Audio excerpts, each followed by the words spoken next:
What's up, people? Welcome back to the channel. So today I'm just going to talk about a few things that have been in my mind, mostly regarding the true path, the true spiritual path, or path to liberation, basically. So what is that? I mean, if we're talking about liberation, then you probably need to know first what it is that we're liberated from.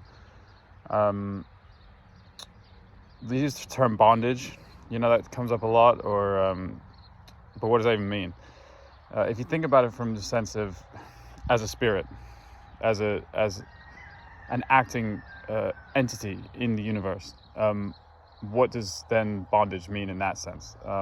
Basically, it means inhibitions, things that halt us in our trajectory in time, things that block us from doing whatever it is that we feel compelled to do. And so when we're talking about liberation, spiritual liberation, essentially what we're talking about is the removal of the blockages that halt us from acting in ways that we consider to be, towards our interests. And I mean, you can take that either way, because immediately the sort of counter argument, which anyone's giving you a counter argument against your own freedom, then I think you should be wary of their modus operandi. Because the counter argument is, oh, well, if you can just do whatever you want, and all this stuff, murder and rape and all that stuff. But that's irrelevant. I think the fact is that these fictions are used by people to control other people, right?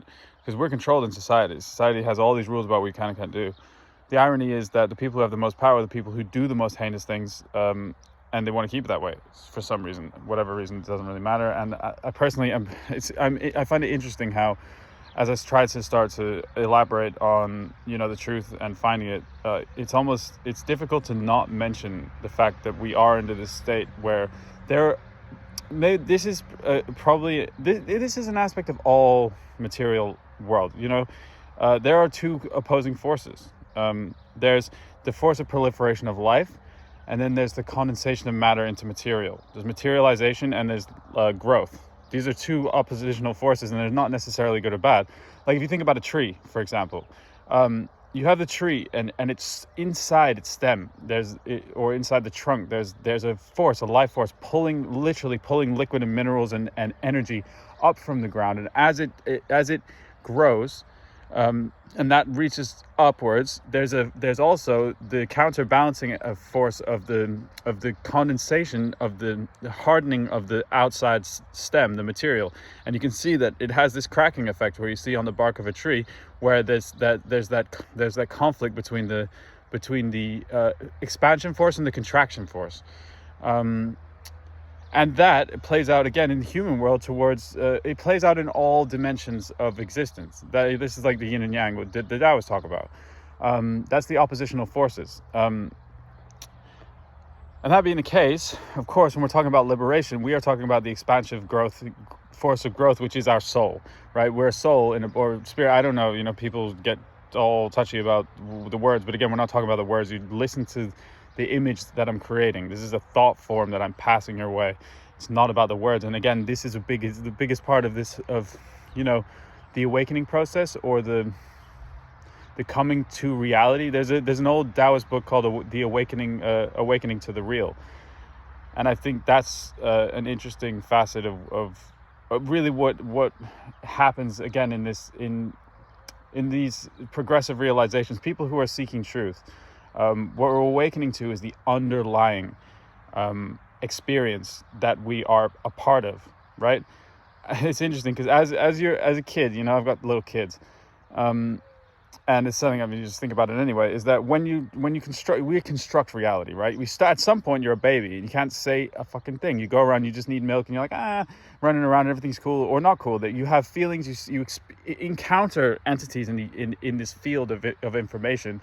And you have a direct experience of that, and then as we start to learn language, we use words, we identify these things, so we start to segment this whole integrated field into these little separate items, and those separate items we give meanings in terms of what we should do with them, what we shouldn't do with them. Those basically, we're describing the context of possibilities with this object that we've identified by this word, and as that progresses, as we age, we get more and more and more and more and more information that is in a linguistic state. And as we look around the world, we see literally everything has, we can still see what's there. If we quiet our mind, we can see what's there.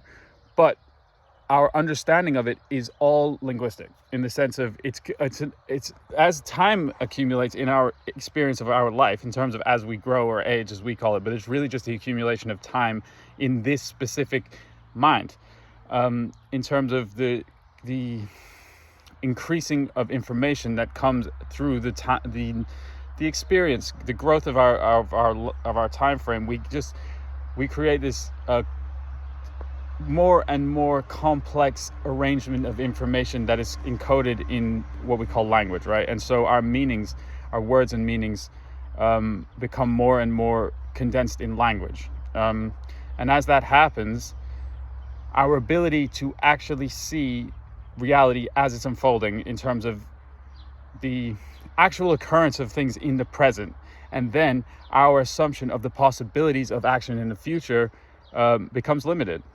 We see these objects and we see them as having fixed meanings, because that's the way that language works. The only way that language works is if the thing has a meaning that we both understand. So I say blue is blue, and that means blue, so that it's a practical thing. But it's fixed. Time is not fixed. Life is not fixed. The nature, again, this sort of trope, or continuously repeated thing, is that life is always changing. That's literally the essence of the alive force, is of transformation. That's what it's doing, and that's what we're doing always. But again, for practicality, as we learn language and stuff, we create this very calcified, this very fixed world. Again, Terence McKenna put it well, is what he said. It's like we tile over the world with meanings. We tile over the whole experience with words. And in doing so, we actually slowly, probably till we get to about, it depends on you. But, when you get to about 20, things seem pretty, that's where it's the sort of the limitation begins. Because it's like, I don't know, but this is just from my experience. I think some people get it much earlier. I've, sort of, and then that was the beginning of my moment where I was like, oh, this is fucking crazy. I need to figure out what's right and what's wrong, because everything's just seems too, people are saying all this stuff. Everyone's constantly saying things. Oh, this is this, and this is that, and that is this. And they're telling you that. But if you really look at things, words don't cut anything. Words are just a practical thing for learning, or for passing on an opinion. The reality is totally non-linguistic. It's if you were to describe the way true thoughts occur, and you'd see it's more like an image, a moving image that is infused with feelings. That's a thought form, and that's what true information is. In terms of information that really does accord to reality. And it can't be hidden. That's the thing. It's a really interesting thing. Okay, so yeah, we're talking about the liberation, and as I was saying, is that when you start talking about liberation, it's difficult to actually even. I'm pretty much clear of my bitterness. I was always very sort of critical of the people who were taking a position of authority against me. But in time, again, you realize it's just counterproductive. It's ridiculous. It's stupid. There's no point in being annoyed. There's no point in being annoyed. There's no point in arguing, and there's no point in criticizing. The only point is to do what you want to do. And if there's something in the way, you find a way around it. If you can't remove it, just go around it and forget about it, because it's just in your way. You're trying to get to a point, and that point is peace, happiness, liberation, love. And anything in the way, it's just go around it. Doesn't matter, because again, if you get annoyed about something that's stopping you from being happy, then first stop getting annoyed about it, because that's the number one thing. Like, whatever reason it is that it's annoying you, the annoyance is the problem. That's the problem. That's internal, because again, what we're looking for is an internal state. We're all trying to be happy in life, right? And it's so crazy how our minds have become so corrupted by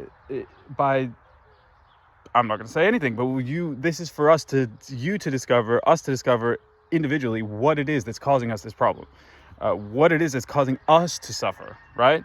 Because look, this is one thing that I loved, right, as a kid, right? This is because I had a sort of very unique sort of, well, we all have a unique journey, and my journey led me to go to many places as a child. Coming from a sort of, elite, there's layers, like there's billionaires, there's millionaires, there's 100,000-aires, and there's like less than that. And then there's people who are subsistence farmers, and it doesn't matter. But so I was coming from a place of let's say organized Western society, corporate life, as in terms of my family, in terms of the sort of things that I was learning, as this is what people were saying. Oh, this is what ooh, fancy food is nice, and this makes you happy, and that makes you happy. But I would go to places, many places, and my parents were like, again, my upbringing, my parents did very well, but they were self-made, they were extremely unorthodox, and they were very, very kind people. So when we went places, we were just sort of, my parents had a lot of trust for the world, so we just sort of went about and did stuff and met people, and I had a lot of sort of leeway in places that we called third world countries. How fucked up. Anyway, but what I would find is, like, especially in the Caribbean, this is one thing that, again, when I, after going and studying all this philosophy and having all these things and having a real moment, I was like, oh my God, you know what? The Jamaicans had it right all along. Because what I would find, this one thing that I saw when I must have been about 5 to 7 years old, is I was like, oh, all right. So all these people in New York City are saying that, we have the best life, and we are we're the civilized world, and we're so much better than everyone else. But when I go to the Caribbean islands, right, and I just sort of hang around sitting on a beach with no one, and just see what happens, these people come up to me and they're, hey man, what are you doing? Like Rastafarians, right? What are you doing? And because I remember I was like, I loved art. I used to make all these artworks, and I was making artworks on the beach with fucking whatever shells. I was making patterns and drawings and stuff because that's what I wanted to do. And this old Jamaican guy comes up and he's like, what are you doing, little brother? And I was like, I'm making these pictures. He's like, that is very cool. Keep on doing that. Just in life, you find what you want to do, you keep on doing it, and it makes you happy. Don't worry about anything. Just worry about what makes you happy. And they had all these little sayings like live slow. Like they used to make shirts because we were sailing on boats and going to island and island, these sort of isolated places, and seeing people how they live. And what they were basically saying is, what I noticed though, is that these people were not only very open, they were very kind, they were very friendly, they were very wise, and they were fucking happy. They were relaxed. They were just relaxed. They were like, yeah, this is my life. They owned themselves. They owned their life. And I'm thinking, you think, ooh, they're, what the orthodoxy of what I was being in program with in my head was saying, oh, well, they're, third world, and you think of poverty and stuff like that. But I never saw it that way. I saw people who were supremely master. What I saw was that, again, and this is something that occurred all the time, is that when I looked at the sort of people, adults in my area, is that they were like children, all, oh, no, I can't do this, and obsessed, and I need to get all my stuff, and all this sort of weird chasing things around, having 100 suitcases and all this stuff. My parents weren't like that, but this is what we were looking at. But when you go to places like the Caribbean, Africa, South America, places where people are surviving not in this corporatized world, but they're more connected to their lives in a real way, in terms of they're making their food, they're growing their stuff, they know, they wake up in the morning, they sleep outside, they understand animals, not sleep outside, but they're connected to the world, they're living like actual humans, that they're much smarter. They're sitting there looking at these people and basically laughing. They're like basically laughing at these people who think that we're driving around fancy cars, and we're all covered in clothes and our shoes and all this stuff, and we can't get dirty and all this, and there are people who are there just laughing, literally in their hearts. They're laughing, and I'm like, are you what's wrong with you? Are you crazy? Okay, so where are we going with this? Liberation and freedom of mind. Okay, now the sort of energy that comes from living in, the Western corporatized world that we all are, not all, but that we're probably now, since I was a kid, it's taken over the whole world. It's like everyone's caught up with this stuff, and it has to do with all the phones and shit, because you can't escape it. And, we create our own suffering. The funny thing is, right, that the people who are living there, I remember you used to hear stuff like, this is like, again, this is like a trope that people say. It's like, someone's unhappy. And so it's like, the people in Africa were starving. But the truth is this. When you go to places where people are living not in this sort of like insanely materialized existence, they are happy. And the person in the world of having all tons of shit would say, oh yeah, but they're just telling themselves that they're happy, but really if they had all my cool stuff, they would be even happier. But I realize the fact is the opposite. The funny thing is that we are basically happy by nature. We're calm, cool, regardless, by nature.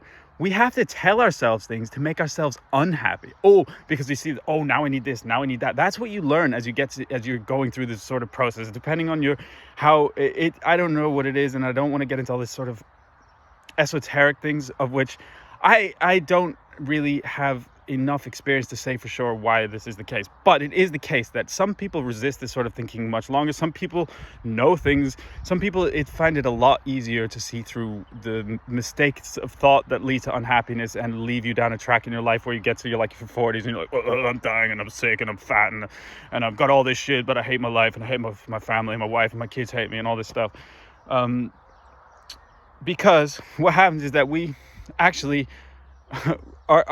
our collective thinking is so corrupt right now that we are causing suffering by thinking that we have to literally, in order to have the desire to go and make $1 billion, you have to create the context why just living a normal life isn't good enough. No, that's not good enough. You're not happy until you have $1 billion, until you have like you have enough of what 1,000 people could live on, and you need that just to be happy, because you've created the thoughts that make you unhappy to live normally, right?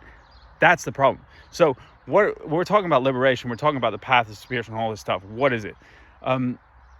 It's liberation from these self-imposed fictions, from these that cause our suffering. We cause our own suffering, we cause our suffering in so many different ways, like desires, things that we want that we can't have. You see somebody having, and this is the thing with kids. It's funny with the kids. As soon as my daughter takes something, my son, oh, I want that now. I say my daughter. As soon as the little girl takes something, then her brother wants it immediately. Now it's lack. Now that's taken away. Oh, but now I want that because they look happy with it, and now I feel unhappy because I'm not experiencing that happiness. So yeah, we cause ourselves suffering that way, but we also cause ourselves suffering in terms of limiting in terms of believing that we can't do things that we could do, or not acting on impulses towards growth because we think, oh wait, I can't do that. There's a limitation. There's a boundary set by the world. That's also illusory.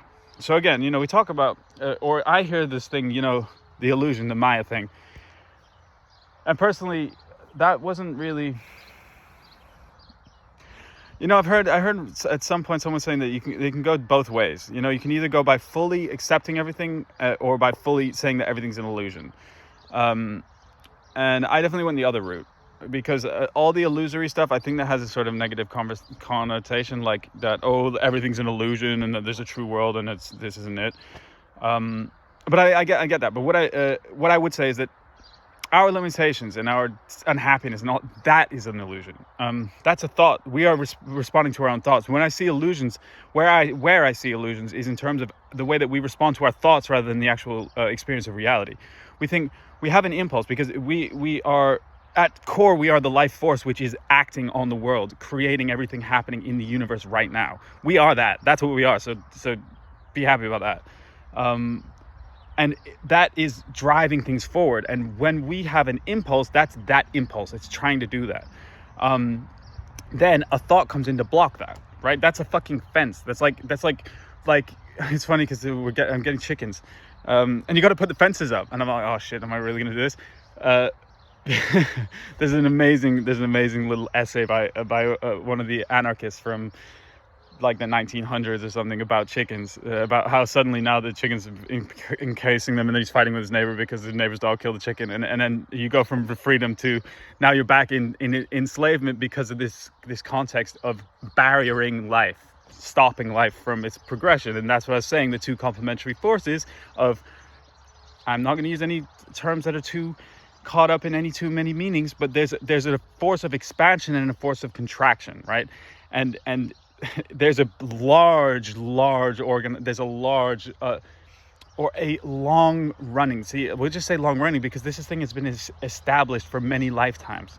There's a force of contraction that's acting upon humanity as a whole, and there's a force of expansion that's coming from within us all as a whole. And when we're talking about, so let's just wrap this up. Liberation. What does it mean? Well, to be liberated, you must first be somehow enclosed. You're under some form of restriction, which naturally, if you can liberate yourself, requires that there must be a self-imposed restriction. That self-imposed restriction is something that we learn over time because, step back one. The only restrictions that we face are limits of our own thinking. Over the time of our lives, we construct this set of thought forms, and thought form is not quite the right word because there aren't words for the stuff I'm trying to describe, but concepts. We build up a whole constellation of concepts which are fixed points of meaning. They're just like little symbols that we have in our heads that then expand in more and more meanings that we use to connect to stuff to make practical action, so we don't need to figure everything out every day. We didn't keep refigure everything out. Oh yeah, I remember that, and we put in these bits of information. However, those are not actually, they're real. They're really concepts, but they're not the outside thing that they are representing. They're representations. So as we live in life, and the more we start to learn stuff, we build up this larger and larger and more complex constellation of concepts, and those appear to be fixed, which means that over time, when this becomes sufficiently integrated in terms of all those concepts are connected in ways that we've created this sort of cohesive integrated whole. It's never a whole, but that it has more integration. There's less room for deviation, so we begin to entrap ourselves in our own thought construction. It's like we've built all these walls to make things easier, we've made all this but we've actually made it so that our options are now much more limited, and that causes suffering because it's this sort of deep down, it's like, because we're doing all this stuff, but if we had initially gone about it with the wrong intent, if we had been aiming at the wrong, if we were unaware of the actual outcome to which we would find ourselves in terms of, we are looking for an internal state. All of us are driven towards an internal state. Whenever we're trying to do something, we're trying to elicit an internal state of peace, happiness. There's a natural place we're all trying to get to. Satiation is a good word for it, but that implies the satiation by an outside thing. We're looking for a sort of constant state of feeling satiation. This is bliss. This is this is like the state that we're looking for, basically. In order to get, if we had gone about if we had constructed our lives from 16 until 25, say, and we were aiming at an internal state, if we were not quite accurate in our, or if we were acting based on these concepts that we got from other people, if we're taking it for granted and didn't just really take time to think about ourselves, what it is that we were looking for, then we might find that once we've built this integrated system of information that we call our life, our personality, if that was actually geared towards slightly the wrong end, then we'll find that when we get to this point and this high level of integration and we have this life and it's all in motion, that actually the internal state that we're receiving is not very positive. And then the question is, how do we shift that? How do we get to a better place? How do we find happiness? And this is where the thing of liberation comes. And this is the spiritual process, and this is the stuff that you learn from gurus, and all this shit that they're saying is, or in the Tao and stuff like that, is you need to let go. We need to let go of all these concepts, because the fact is that we create our own suffering by our beliefs, the wrong beliefs, that really deep down, in reality, if you just go and sit down, life's very blissful, it's very joyous, it's very comfortable. We're very happy. But we have all these thoughts and all these beliefs and all these things that make us feel unsatisfied, that we're always running towards something else. We've created a world and a whole world view that's entrapping us and making us believe that we have to feel a certain way based on certain information, and that if the external world doesn't adhere to this certain piece of information, then we feel this sort of uncomfortable feeling internal. It totally disrupts our whole equilibrium.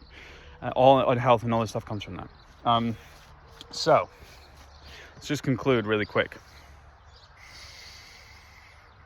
Liberation is only in the mind. We free ourselves by freeing ourselves from from concepts, from words, from the limits, the things that are limiting our conception of what's possible. Anything that's blocking us from seeing the true reality as it is. Because when we see things as they are, we're just here now in the present moment. You can do whatever you want to do, and it doesn't really matter what you do. Of course, there are certain things.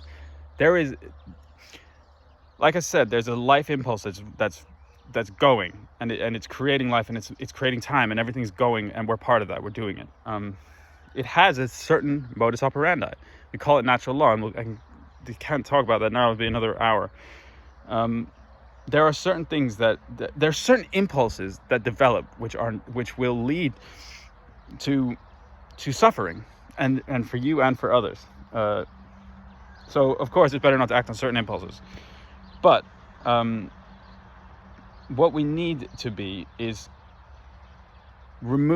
free from all these forms of thinking that take us out of just this present moment right now, cause us to feel things that are irrelevant to the actual apparent situation, and stop us from fully focusing on right now. Because as reality is, there is one time, which is now.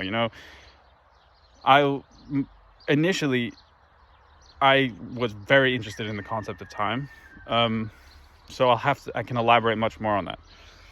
But what the truth is some say there's no time and all this, and I think that's a little bit it just doesn't work. Like in some languages it probably works.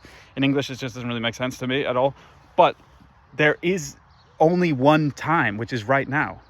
And there's only one place, and that is here. And there's only one thing to do, which is to act, right?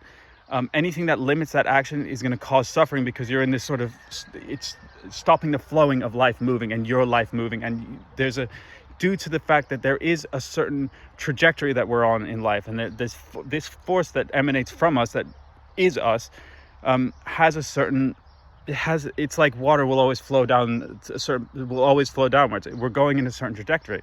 So as the more of these thought forms and concepts that are not well suited to the flourishing of life, the more of those we have in our heads, they're blocking our actions and putting the enclosure around us, the more we'll suffer, and the more inactive we'll be, and the more easily controllable we'll be.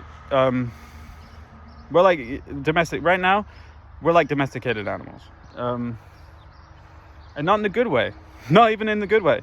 It's like I've learned with chickens, apparently you leave them in the coop for 3 days, and then that means when you open the door that they'll always go back.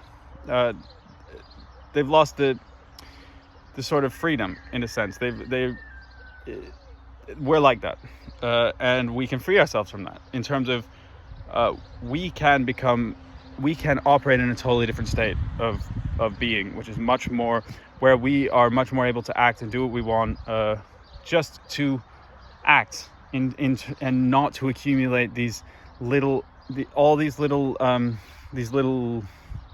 barriers that cause suffering. That's it. So liberation, what is it? There's only one liberation, and that's internal liberation from internal barriers. Those internal barriers are created by our thoughts, and those thoughts are concepts which are not actually reality. Again, this is the point of the spiritual practices, meditation, things like this, that allow us, whereby we go into, they talk about a lot. I think the brainwave thing is a good way of putting it. When you go into these sort of theta, alpha states, and you probably have heard of this stuff,